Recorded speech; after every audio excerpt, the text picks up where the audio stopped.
Today's episode is an absolutely fun one. Today I talked to Drew, who is a social media expert, and we really discussed the ins and outs of social media, where it's going, what AI is doing to it, how search is changing.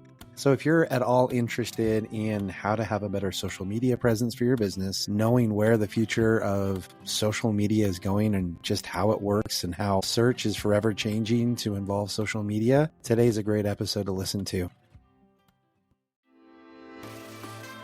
Welcome to the Content Amplified podcast, brought to you by Masset. Our goal is to help you get more from your marketing content. Each episode is a 10 to 15 minute interview with industry experts that share amazing insights to help you squeeze as much juice from your content as you possibly can. Here's today's interview. Welcome back to another episode of Content Amplified. Today I'm joined by Drew. Drew, welcome to the show. Excited to be here. Drew, excited to have you on the show. This is going to be a fun episode. Lots of really good information today. Let's get to know you a little bit first, though. What do you love about content and marketing? And let us get to know your career a little bit. Yeah, absolutely. So I think to answer the first part there, content for me is everything, right? I mean, working in social media, there's an abundance of it. So it's kind of become the point these days with it's oversaturated. There's too many copycats. There's just too many things out there that, we only have so much attention in a day, right? So if you're going to make a difference or just reach your audience with what they care about, your content needs to resonate with that. So that's a little bit about kind of why I love content. My little story, I guess, to get here today is I've got almost a decade of social media experience. That started with probably an agency of about 20 to 30 people in the startup side of things. And I now work for a company of 100,000 people. So I've kind of seen a wide variety of brands and experiences. I love it. I love it. Well, Drew, I'm excited for the conversation. Today, we're going to really dive into social media, some of the best practices, what we should and shouldn't do. And really, I'm fascinated by social media right now because it feels like it's transitioning. Like you talked about, there's so much content, so much saturation. You throw in AI, all of that kind of fun stuff. But really, what are some of the do's and don'ts that you recommend for businesses when they're looking at either increasing their social media presence or even just starting it if they haven't done so? Yeah, I think probably focusing on the wrong thing right out the gate. And the wrong thing is going to depend on your goal and what your company is. But followers, for sure, I can say without a doubt, that does not matter anymore. And it hasn't for a long time unless you are an influencer. And then you're going to have a very different journey. But making sure that your goal is, being unique, finding your voice and your audience, that's always going to win. Copying a trend or trying to just do a TikTok dance, whatever it may be. Sure, that might get you views, but it's not going to convert to actually having legacy clients or having dedicated attention. So first and foremost, finding your area, defining it, and sticking to it, I think is the best way to start. I love it.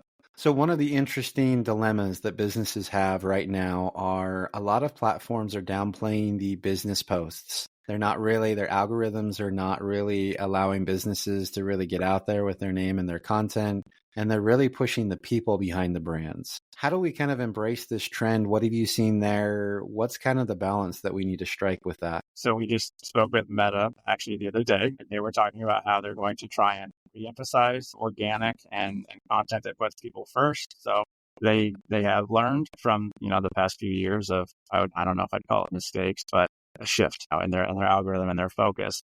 But I also think that if you're a brand, the way that people use social media today is they think of a brand as a person. So if you're interacting with Oreos and they, retweet or they respond to you, that's going to make somebody's day.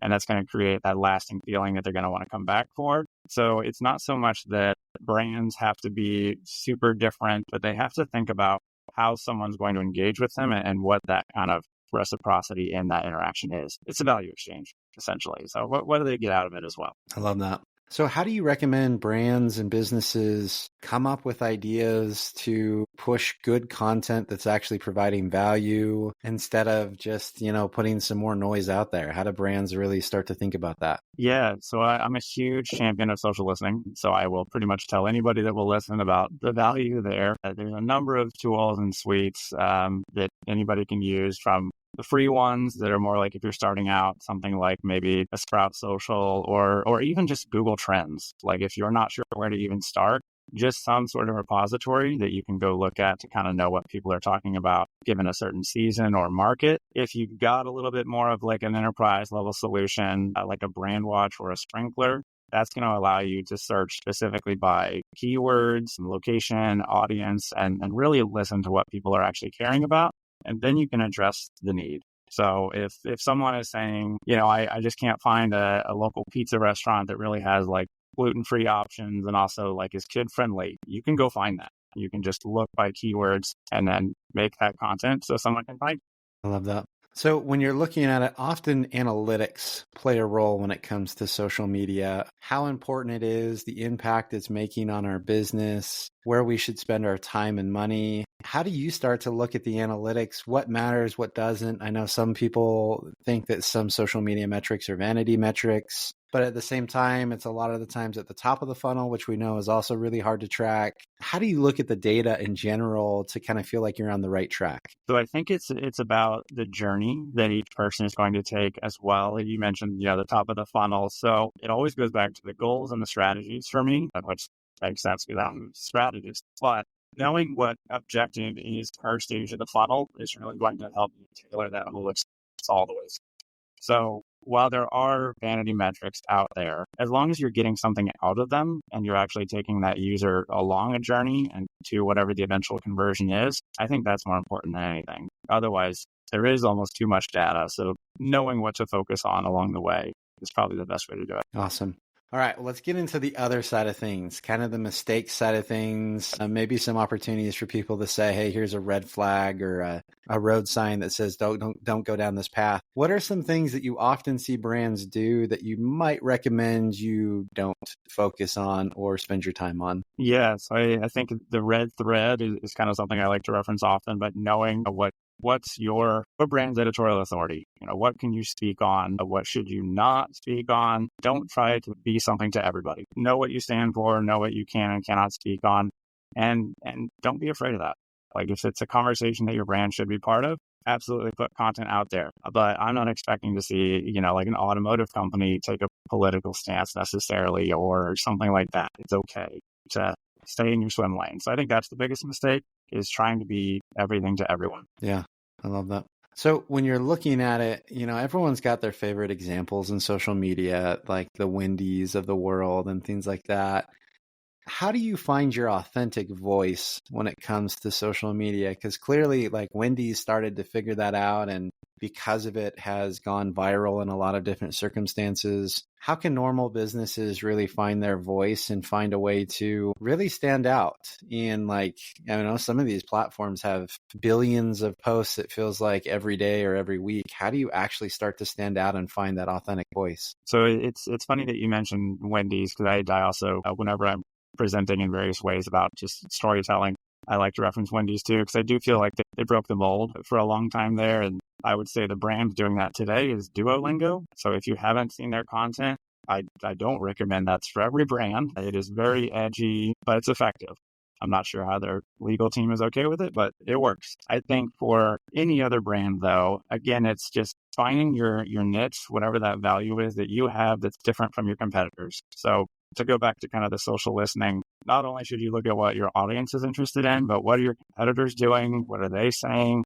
And you really want to avoid that sea of sameness. So I'm sure you've heard that out there as well. But if you look at years ago, Patagonia, Red Bull, any of those kind of lifestyle brands, if you just looked at their newsfeed, it looks the same. You would not be able to tell one from another. So again, don't be afraid to be different and know how you can stand out. Love it. So when you talk about a business using social media, there's always that goal of generating more revenue. And sometimes businesses take that too far, where there's always a call to action and they're always promoting products, versus others where they're never doing that. How do you find the right balance of the kinds of content so you can accomplish business goals while still building interaction on the platforms? How do you kind of measure those out? If you're not familiar with the journey funnel, like you said earlier, awareness, consideration, conversion, there's a lot of really good courses out there that, like Facebook Blueprint, I've always been a fan of, and they update regularly. So when you go watch those and you understand,